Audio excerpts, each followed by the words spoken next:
Welcome to Why Literacy, the Importance of Literacy and Language Development, take two.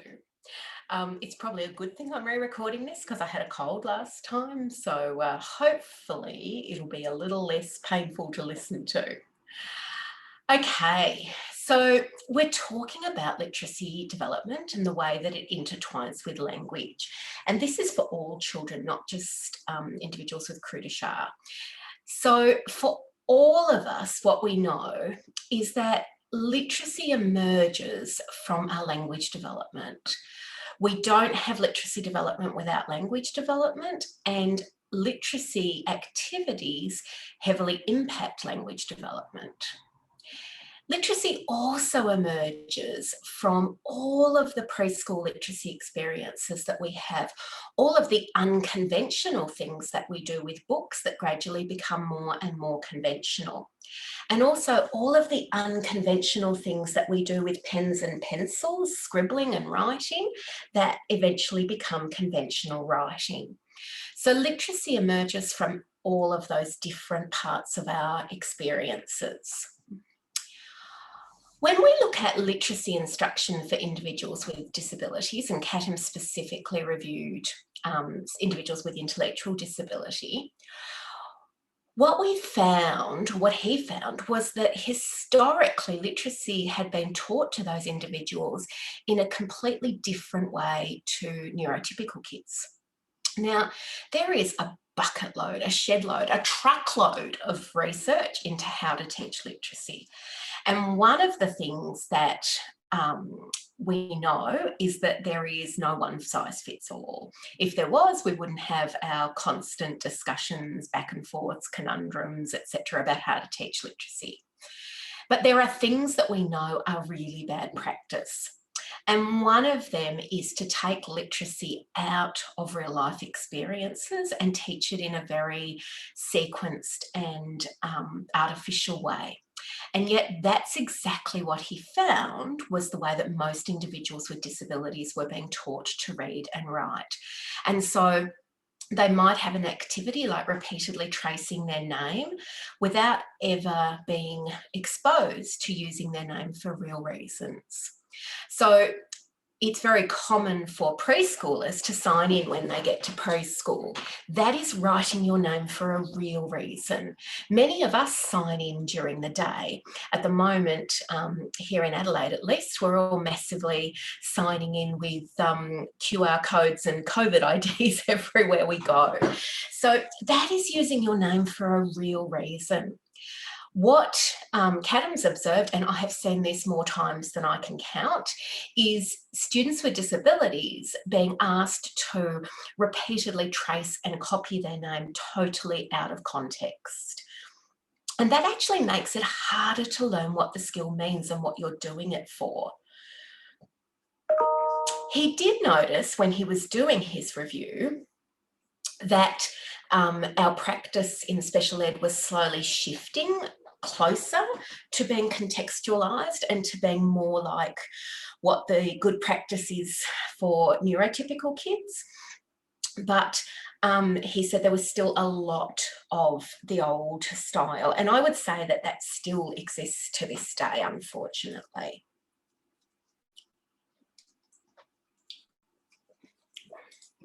So I talked before about the three different things that literacy emerges from: language development, unconventional reading attempts, and unconventional writing attempts. What we know now is that literacy actually emerges from a whole heap of other life experiences. There's a lady called Marie Clay. She's the developer of Reading Recovery, which is not very much in vogue at the moment. But Reading Recovery is still a program that has a very high success rate. So it'll probably come back, possibly come back, who knows. But she did her PhD, or published her PhD in 1981. She's a Kiwi, and she is considered to be one of the most important people for informing our understanding of how literacy develops. In her PhD, she talked about the fact that literacy emerges from a whole heap of experiences. And that's where we get the phrase emergent literacy. So emergent literacy is the period of time before we become conventional. So for most of us, that is basically the period of time before school and the first few months we're at school. We are emergent readers and writers. For some of the population, for various reasons, they can be emergent until much later. And what we know is that an emergent way of looking at literacy and emergent literacy instruction is valid whatever age you're at, as long as you're an emergent reader and writer. So I have taught adults who were emergent to become conventional.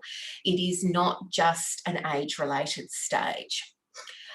So as an emergent way of looking at literacy, what we know is that literacy develops from a whole heap of experiences.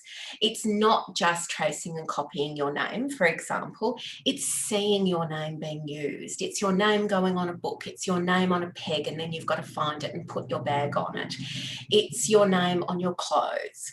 It's your name on your bedroom door. It's seeing people write your name on your card for you, or you make marks and then they show you how they would write your name. And all of that contributes towards one tiny part of literacy. It's all the books that we get read and that we have conversations about. It's the times that we scribble an invitation to a tea party and it just looks like a dog's breakfast, but an adult comes along and attributes meaning to it. All of those things interact with each other to help us to build our understanding of the functions of print. So, emergent literacy is all of the reading and writing behaviours that precede and develop into conventional literacy. And that develop into is very important, because what we now know is that if you are emergent, we need to give you emergent literacy experiences to help you become conventional, no matter what age you are. So emergent literacy is appropriate, my slide says, for all children, but it's appropriate for anybody who is emergent. And it's a process that begins at birth, perhaps before, I'm not going into that myself. And it's all of those different experiences together. It's seeing mum and dad open a bill and go, oh, damn. It's seeing people opening Christmas cards and reading out a message from Aunt Letty. It's all of those experiences that we get. It's helping mum write the Christmas cards or dad write the Christmas cards. All of those things feed together to produce an understanding of how print works, which leads us to later become a conventional reader and writer. And what we know is that literacy doesn't develop on its own, and that in fact, oral and written language development go hand in hand.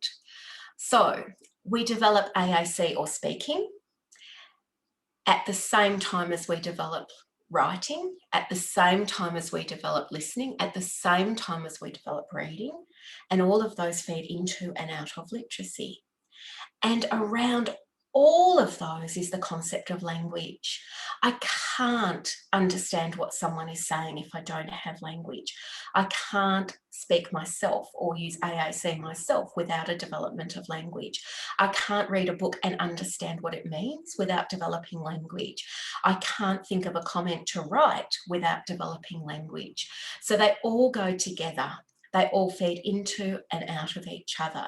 And as I hope I'll explain today, emergent literacy experiences, even if the individual doesn't go on to be conventional, have a really big impact on language development. And so they're incredibly important for anyone at any stage who is an emergent reader and writer or who is working on language development.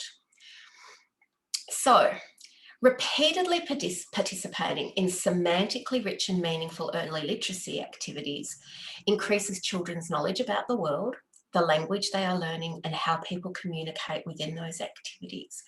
So that repeatedly participating is very important.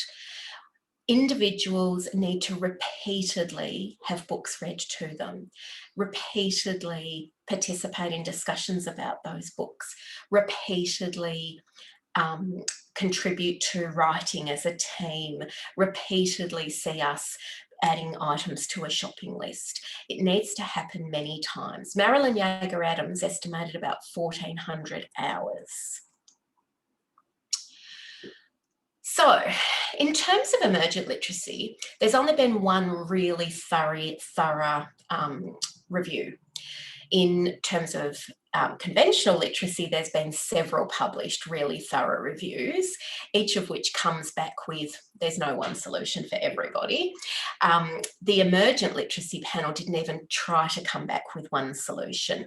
What they did was they wanted to understand which are the skills and abilities which best predict later reading, writing and spelling outcomes. So they wanted to know what we can do with our emergent readers and writers that can lead them to become successful later on. And then they looked at which of those skills had the most impact on that later literacy achievement. And what they found is that there were actually 6 areas.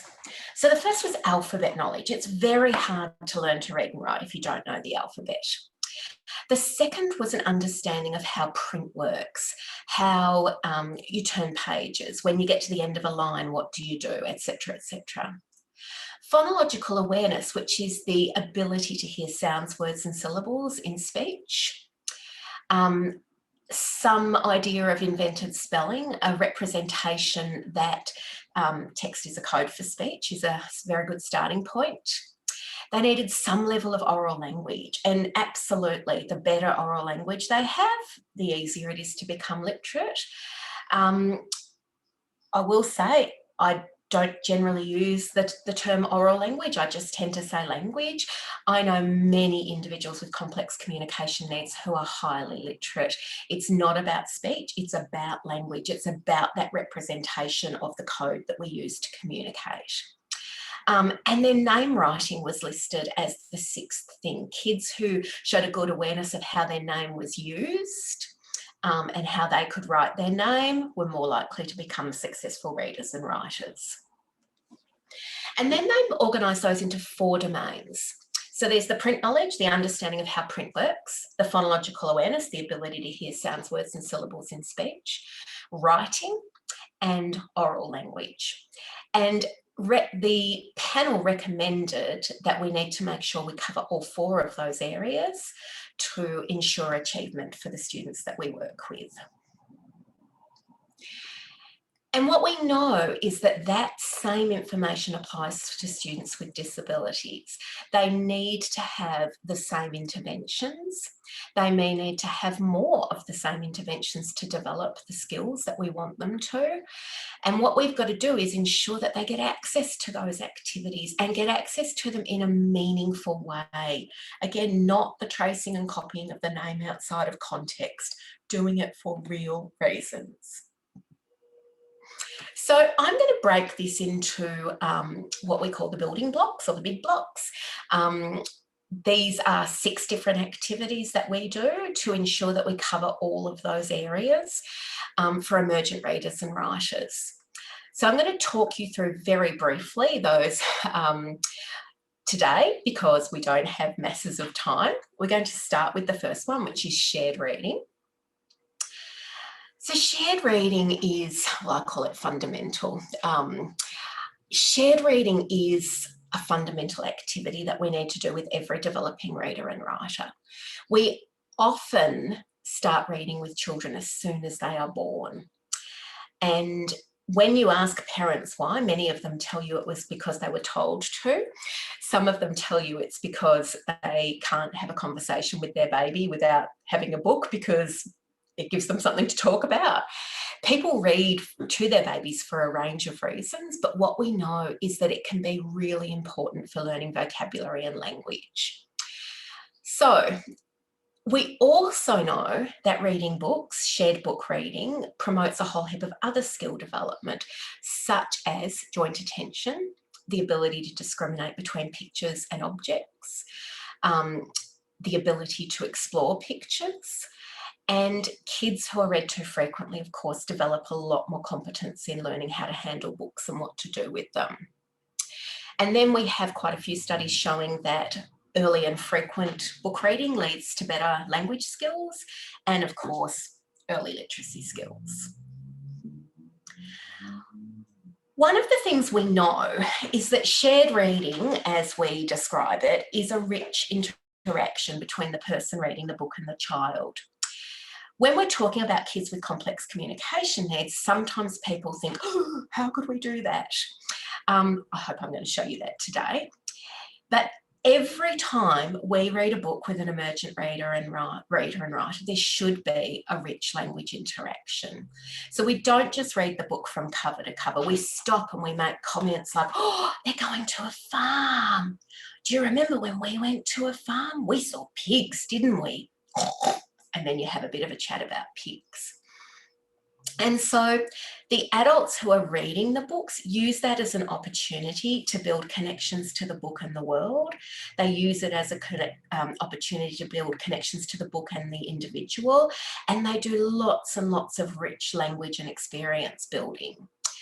So what we actually need to do is, rather than thinking we can't do it with kids with complex communication needs, is to talk about how we do it with kids with complex communication needs. And so we need to think that every time we do a shared reading, it's an opportunity to make language deposits. Pat Miranda talks about language deposits so that we can get withdrawals later on, which is a beautiful way of thinking about AAC.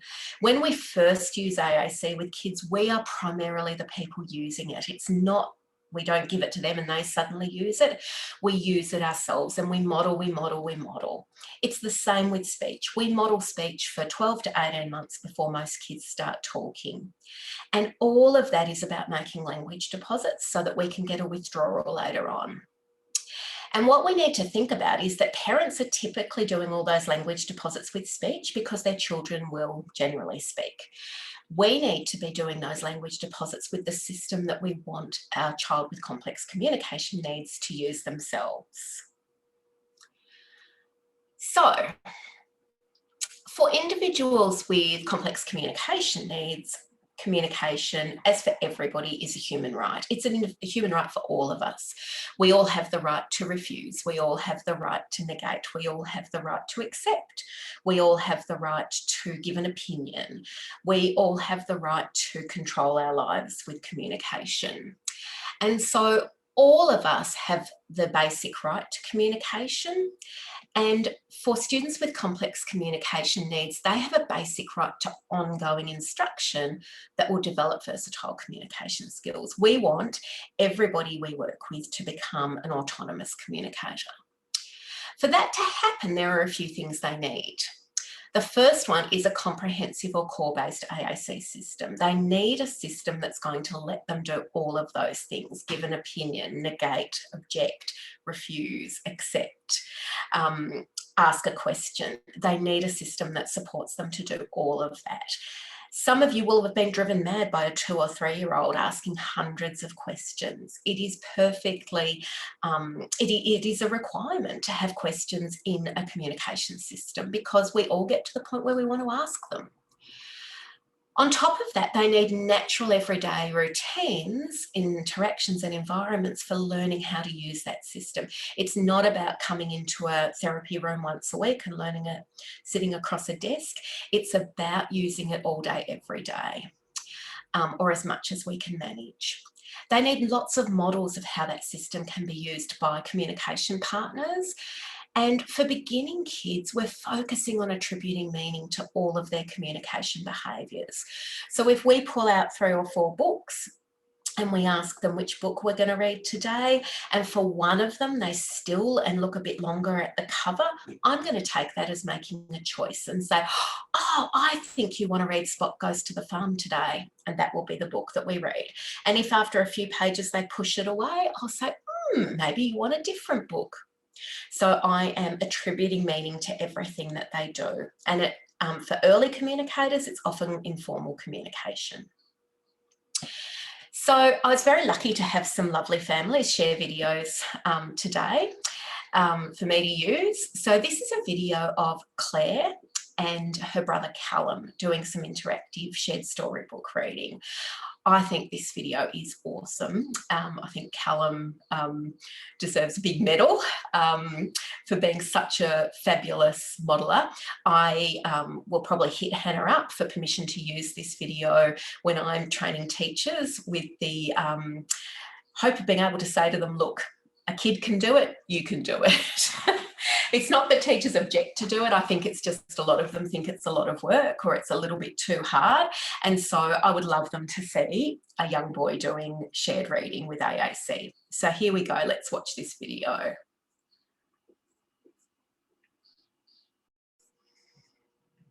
He's an alpaca too. Shaggy hair. Al has a big heart. More to say. I'm telling you something. It's about now. Descriptions.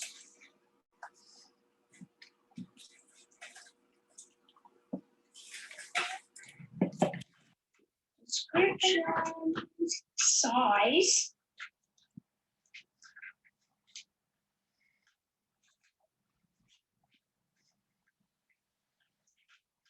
Big. He has a big heart.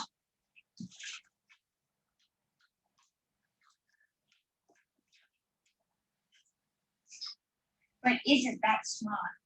He's getting eaten by piranhas. More to say. Go to categories. Animals.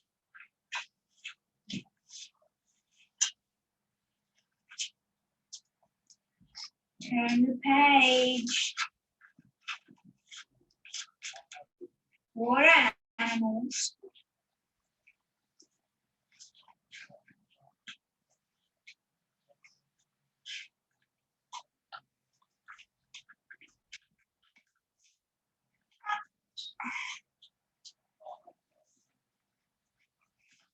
Piranha. He's getting eaten by piranhas. Well, he's bitten. Beautiful. So shared book reading is not just about reading the book from cover to cover. It's about stopping and making those language deposits and encouraging interaction. So we're actually going to watch a more skilled shared reading now. Sorry, Callum. You did a beautiful job, but Hannah's just totally all over it. So Hannah is doing stuff like checking Claire's engagement, following Claire's lead, etc. So have a look at this video as well. Another great example.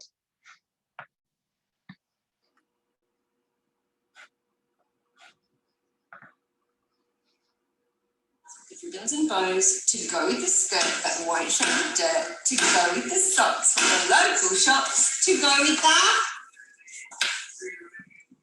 to go with that, shoes, shoes from Grandpa, no, shoes, what would you like Grandpa to buy you? Would you like Grandpa to buy something different? Oh, let's have a look. Is it on this page? Is it here?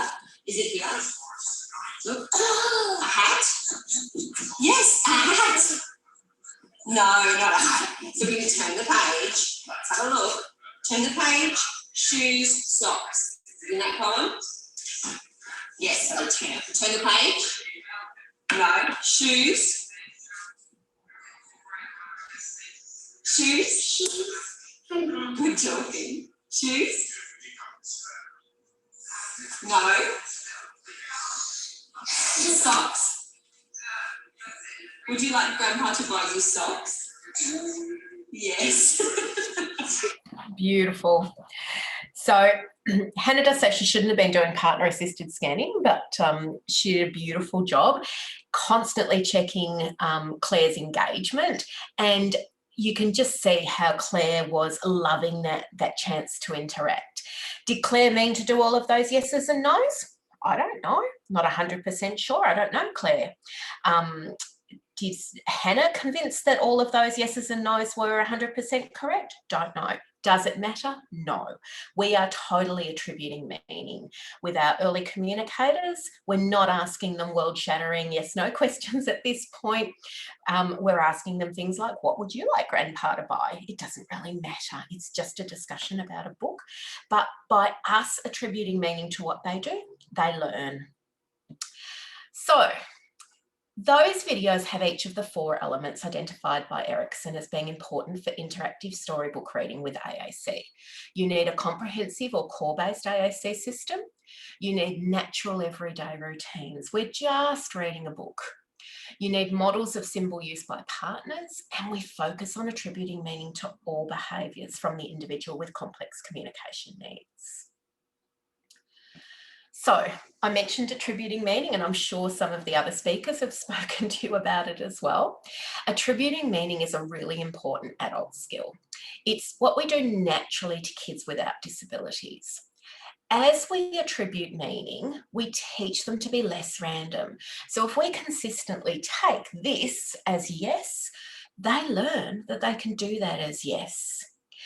It builds cognitive understandings at the same time because they are learning that that gesture goes with an assent. And it sends a message of competence and high expectations. We're not sitting there having a 5-minute discussion about whether she meant to say yes or no. We are accepting it and moving on. And we're just not asking really important questions with it while they're developing that skill. And if I do ask them something like, do you want to get off the swing? And they do what I take as a yes, and they get off, and then it's very clear that they didn't mean to say yes, that's actually a learning experience for everybody. They learn that, yep, I'm consistently taking that movement as a yes, and they learn that they need to be clearer about what they're doing. So again, it teaches them to be less random. For emergent literacy, having a comprehensive or robust AAC system is a critical component of your emergent literacy journey. The language benefits are greatly reduced if they can't themselves make comments, ask questions, and respond. So if an individual doesn't become an expressive communicator, it's then very difficult for them to learn to generate ideas for writing. So, we might say to a group of kids who are in their first year of school, now I want you to write about what you'd like Granddad to buy you. If you can't originally generate the idea of what you want Granddad to buy, it's incredibly difficult to learn to write about it. And so we also need to be able to teach kids all of that language for future literacy development. Okay, so I have a website called comprehensiveliteracy.com, which is all about literacy learning for individuals with complex communication needs. And I have a whole section on shared reading, which includes links to some other videos. I did a plenary presentation at an online conference called AAC in the Cloud earlier this year, which is free to watch, and that's linked to from that page. So if you want to learn a lot more about shared reading, I've given you a link to go to. So the next 3 areas that we work on are all about writing. And it is important that kids get a varied exposure to all of these different types of writing to become independent writers themselves. So for writing, we need to be able to think. As I said before, you can't write about what you'd like Granddad to give you if you haven't got language and ideas. We need to be able to produce some sort of narrative. We also need to spell and to transcribe those ideas and language in some way. And one of the things that I find is that many people jump straight to the concept of transcribing in terms of spelling or handwriting without thinking about the underlying language and ideas that are needed first. And so historically in special ed, we've focused on some of the later skills without making sure some of the earlier skills are in place. And that's something we're working really hard to fix now.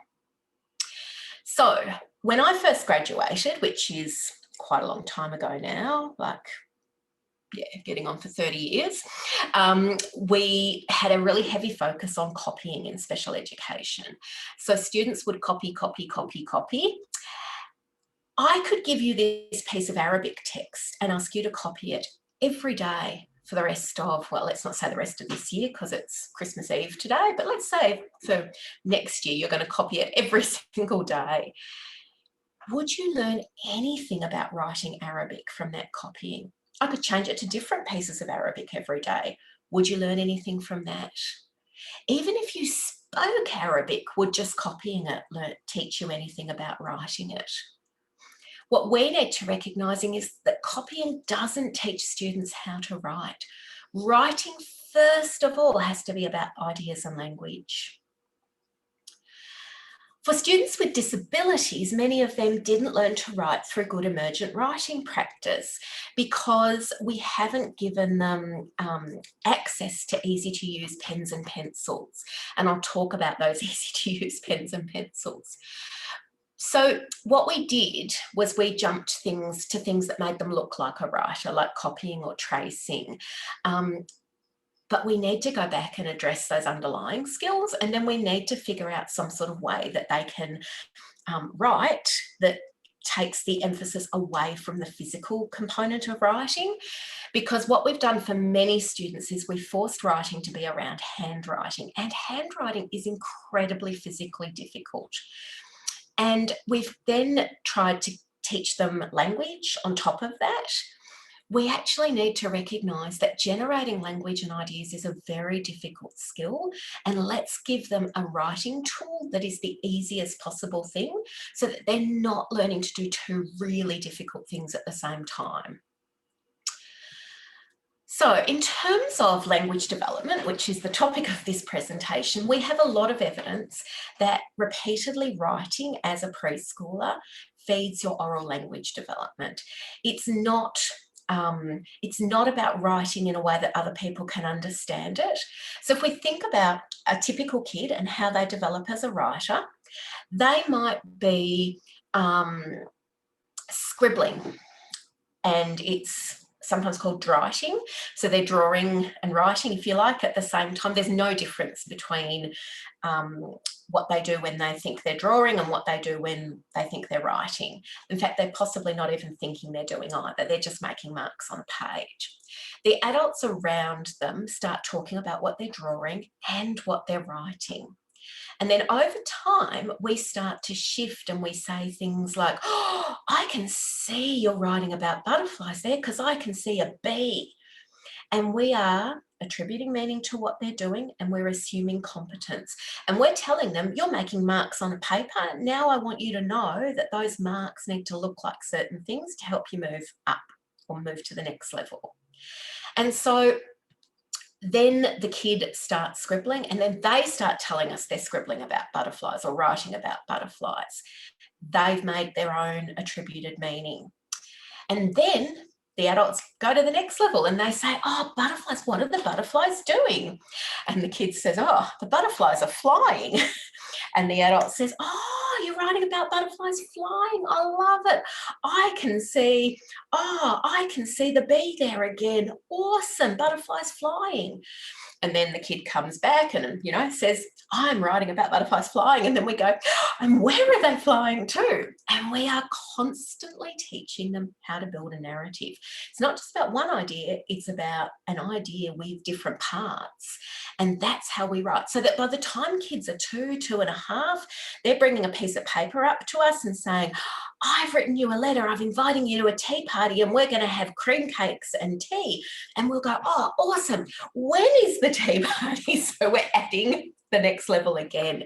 We're constantly coaching kids in their narrative development and their oral language development as they're learning to be writers. And their writing still looks like a scribbled mess at this point. So we are doing heaps of that, teaching them how to do idea and language generation before we're worrying at all about how their writing looks. And that's the mistake we made in special ed, was we jumped straight to worrying about how it looks without making sure that we got those ideas and language happening first. So we know that there is that bidirectional nature, that oral language and written language feed into and out of each other. By teaching kids as they scribble to add more to their narrative, we're actually teaching them how to build narratives full stop. So oral language has a strong influence on writing development, and without that way to generate ideas and language, none of us can write. So here's Laura and Kayla doing what we would call writing by myself. So I said that there were 3 forms of writing we were going to talk about. There's writing by myself, writing with adults, and writing from adults. So writing by myself is the sort of pattern I've already described, where the kid makes some marks, an adult attributes some meaning, and then we go on and slowly increase the demand that we're coming up with or making more suggestions. So this is actually their first writing attempt with a flip chart. A flip chart is a pencil, a writing tool that was developed by an OT called Gretchen Hanser, who was at the Centre for Literacy and Disability Studies. So flip charts are from the Centre for Literacy and Disability Studies in North Carolina. Their website is another awesome resource place. Laura is having a go at using the flip chart with Kayla, or vice versa, because she wanted to demonstrate to the staff at school that it was, you know, something they could do. So I think this is a fabulous first attempt. I'm going to do some writing about our picture. Cats and dogs. Oh, what's his name? Lou. That's right. All right. Let's get our alphabet flip chart ready. Here's your fork. Eating at the same time. All right. What letter would you like?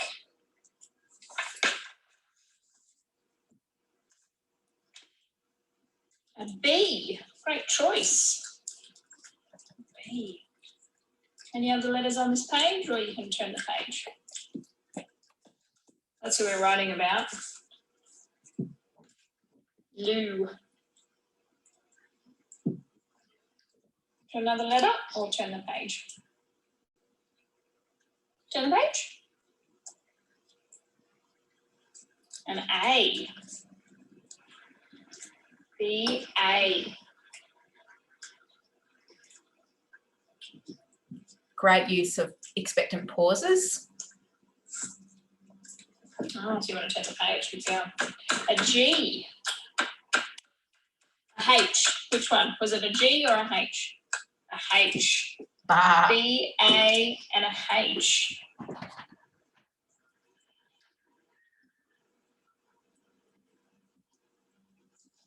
What other letters would you like?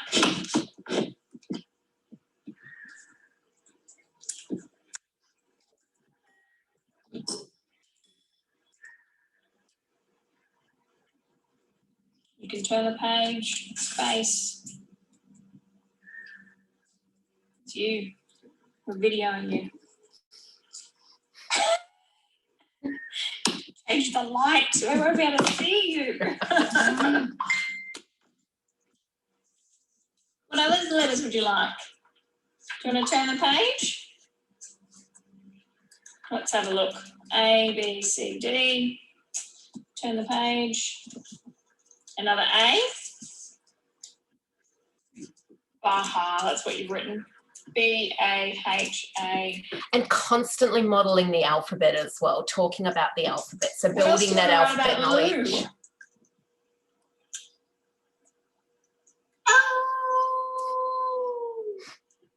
Oh, maybe that he's howling.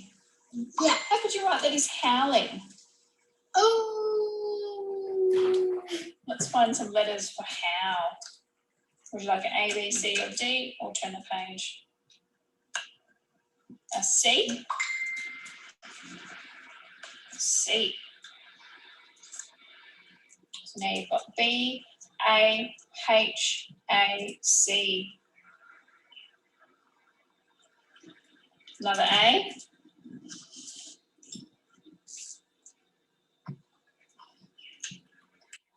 A bit hungry, were you? I think you were. Slow down.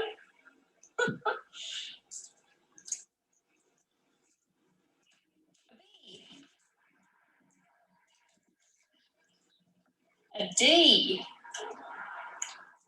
Hey, you got lots of letters. You're doing really good.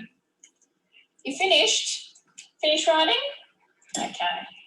Fantastic. So you've got a B, an A, a H, an A, a C, an A, a B, and a D. Lots of Bs I see and lots of Cs.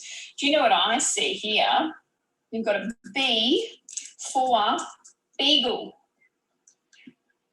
Perfect. Because he's a beagle, isn't he? Yeah. Lou is a beagle. Maybe we could write a sentence about that. A B for beagle. And you've got an A, that's also in beagle. A and a B is in beagle. Yeah. You've also got a H. Maybe you were talking about howling. That's right. H for howling. Yeah. Does Lou howl, does he? Yeah. I think so. I think he does in the movie. So maybe we can say Lou can howl. How about that? Yeah. Because you've got a H for howl. Well done. Great writing. Good job. Just perfect. Absolutely spot on. The great part about attributing meaning at this level, so she's scribbling with the alphabet. That gives us a lot more scope for attributing meaning. If she'd had the pen in her hand and making marks, it is going to be very hard for us to, over time, increase demands and expect her to show increased control. Handwriting may be something that we can work on later, but at the moment, we just want her to give her the easiest to use pencil, which is a flip chart, to scribble with, so we can attribute meaning and keep moving forward. Okay, so initially we translate their first writing attempts, and I've written some slides about this, but I think I've already talked you through this. So we attribute meaning. And then as we go, we add more and more meaning. The kids start attributing their own meaning. We add another level, and that's called co-construction. So she was actually doing a little bit of attributing meaning herself with the H for howl, and Mum turned that into a sentence and said, I think Lou is howling or something like that. That is co-construction. We're teaching her how she can add that little bit more by modelling it. So as kids go, we do more and more of that cycle, so that by the time most students get to school, they can do a narrative and they're learning to write on top of that.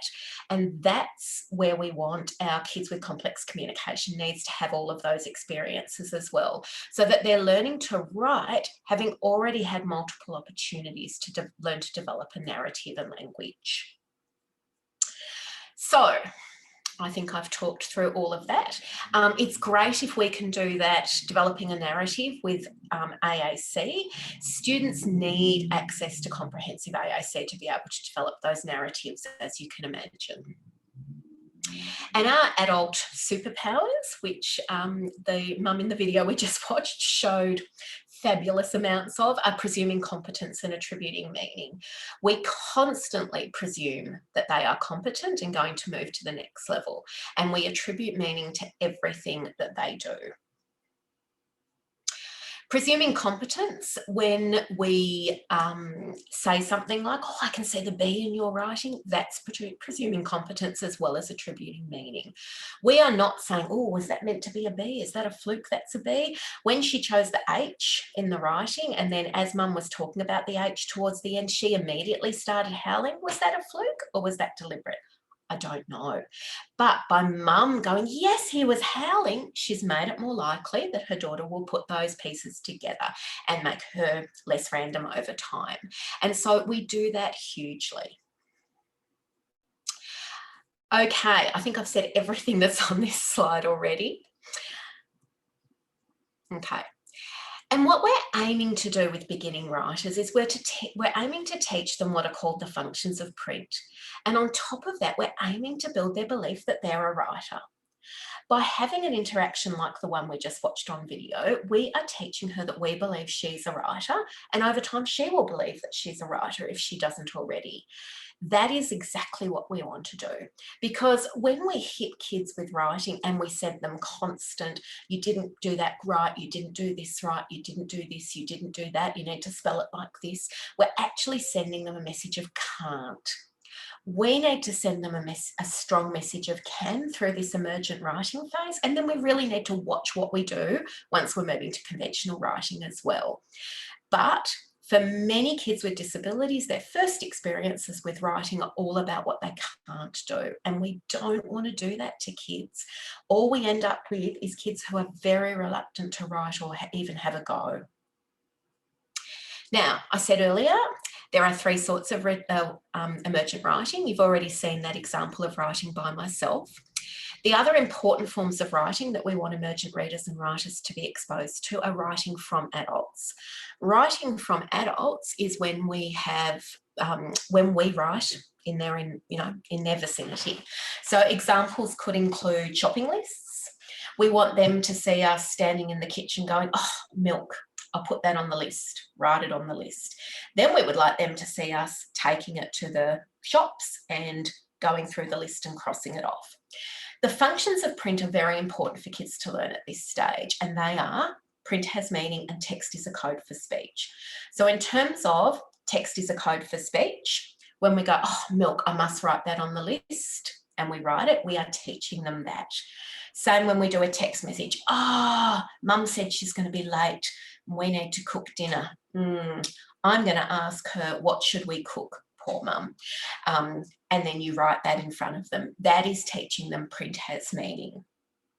Text is a code for speech, or text is a code for speech. You've just said it and then you type it, and print has meaning. So when we take the shopping list to the shops and go through it and say, milk, we're teaching them print has meaning. It always has meaning.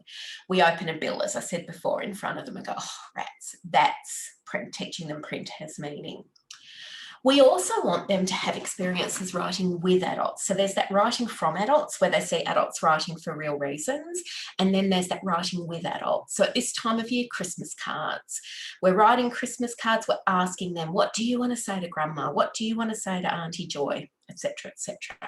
When I was little, my mum, who was a primary teacher, made us write a holiday journal every Christmas holidays, and I still have the one I wrote when I was about 4. And I say wrote in inverted commas. I would contribute some ideas, my mum would co-construct, and my mum actually wrote it. And that's what writing with adults is about. So you're doing the Christmas card and you say, what do you want to say to Grandma? And they say, I love you. And the parent writes, Claire says, I love you. It's all about the adult doing the writing and the kid learning to contribute ideas and language. My holiday journal was the same thing. I'd say, we went swimming, and Mum will say, where? On the beach. Oh, we went swimming on the beach, writes my mum. So any of those things that you can do are great writing with adults activities. That's a little example of what a flip chart looks like. So there's 4 or 6 letters on every page. We may change writing tools. In fact, we wouldn't want conventional writers to be using a flip chart. But for every kid, we need to figure out the easiest possible pencil for them to get started with as an emergent writer, give them access to appropriate writing activities, and then change that pencil as their skills develop. So, as I said before, I have a website just about comprehensive literacy, and there's lots more information about emergent writing on that website. I did a plenary presentation at the UK Angelman Conference over a year ago. I think it went for 90 minutes, and they have made that free on their website, and there's a link to that from these links, and I go through each of the 3 forms of emergent writing in more detail in that one. Okay, the next category is letters and sounds. So working with letters and sounds. What we want to do is we want kids to learn the alphabet. Research into learning the alphabet has lots of suggestions. we do know that most kids learn it through incidental exposure. So we read books, we play with magnetic letters, and while the kid plays with the magnetic letters, an adult goes, oh, that's a C, and oh, that's a T. Many kids pick it up that way, but not all kids. Many of the kids we work with need more explicit teaching of the alphabet on top of those incidental exposures as well. And I'll mention the enhanced alphabet instruction routine. So this is a handout, and I've made this available to you on the enhanced alphabet instruction routine. It's one of the options out there for teaching the alphabet. What I will say is there is no evidence. In fact, there's evidence that letter of the week does not work. When we do single letter of the week, we don't engage kids' brains.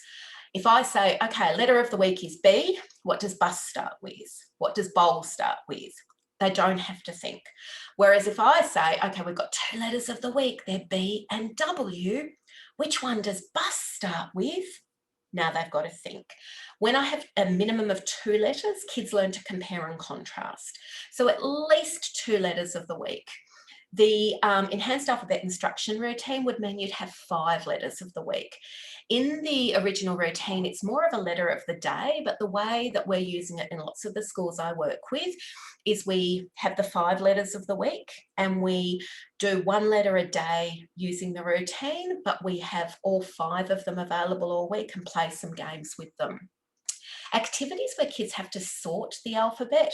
If I give them a bag of B letters and a bag of W letters and ask them to sort them into 2 bowls, those really encourage them to pay attention to the differences between those letters. So the enhanced alphabet instruction routine is one structure for teaching students the alphabet. I would say minimum of 2 letters a week.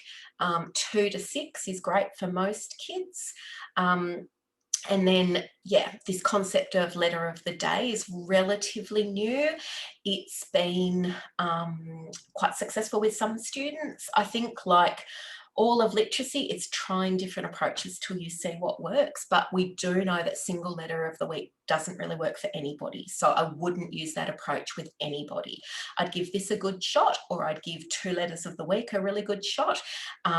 There is also no evidence about order in which kids learn the alphabet, except that kids are 14 times more likely to learn the first letter of their first name first, and they're 7 times more likely to learn the other letters in their first name first.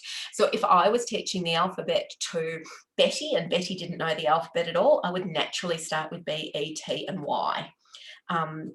So yeah, there's no other real guidelines. Immerse them in it. Do as much as you can. Have some alphabet jigsaw puzzles. Play alphabet games. Do as much as you can with the alphabet to help them to learn it. And then part of, under this umbrella, if you like, or a different activity, is developing that phonological awareness. So that's the ability to hear sounds, words and syllables in speech. We know that things like reading rhyming books, so many of you have probably read Aaron Blabey books like Pig the Pug, fabulous rhyming books. They teach kids to be more aware of sounds in speech because of the beautiful rhyming in them. Singing songs, most songs rhyme, reading nursery rhymes, and then the other kind of more explicit activity we can do is onset rhyme. So this is Natalie and Ariella. So I've known Ariella for quite a long time. I used to run an AAC camp called Big Mouth Camp, and Ariella came to Big Mouth Camp when she was quite little and blew me away. She's just amazing. So this is Natalie and Ariella going to do some onset rhyme. This video goes for a very long time and I've only used a segment of it, but I'm sure Natalie would be happy to share the whole video with you if you wanted. Okay, let's what we got first. We've got the in word, haven't we? Oh, let's see what's first. Let's see what's first. Oh, look, it's the word bin. Telling you something. It's a house and garden word, isn't it? House and garden word. It's an outside word. Outside. There we go. What is this word? What's this word? What's this word? A bin. That's right. It's outside there. Good girl. Outside there. Great job. Okay, there's one word. And what else? Oh, what have we got here? Oh, this one is pin. If we go back. It's another house and garden word. It's a tool, isn't it? A pin is a tool. Let's have a look. Oh, look here, pin. There it is there. It's a pin, a tool when you're doing some work. When you're making something. Pin. Oh, I wonder what this word is. This is win. Win, yeah. Go back. It's an activity word. Go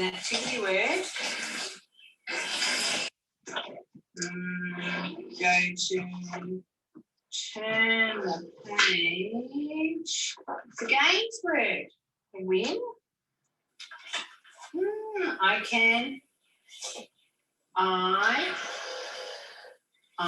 win the game. Yeah, win. Our last word is tin. Go back. Where do we put tin? Tin, yes. Oh no, I need my glasses on, please. Where do we put tin? I think maybe, is it a thing? I think it might be a thing. Tin is a thing. We put on the things, turn the page. Yes, here it is. Oh no, we didn't. Didn't put it here. So, first of all, I learned heaps from Nat. She's amazing. They came to Big Mouth Camp a few years in a row, and oh my goodness, that lady, she's incredible.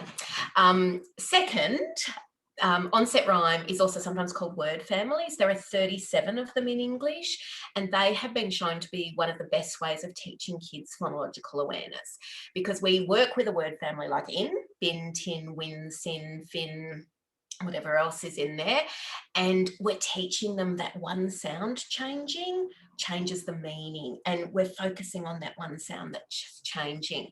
I've done blog posts about onset rhyme that you can read, and about getting started with onset rhyme. I generally wouldn't start it until kids know about half the alphabet though. Okay, and then the final area is independent reading. So independent reading is about making sure that students have opportunities to independently explore books, and those opportunities to read a book with an adult as a shared reading, which we've already discussed. And then to finish, there is no evidence suggesting that exposing children to emergent literacy intervention is harmful. And there's no evidence that there's a readiness. It is just something we start with any student who is emergent. And the outcomes for literacy are there, but also the outcomes for language. We need to make sure that we're doing literacy and language together, because they really do go hand in hand.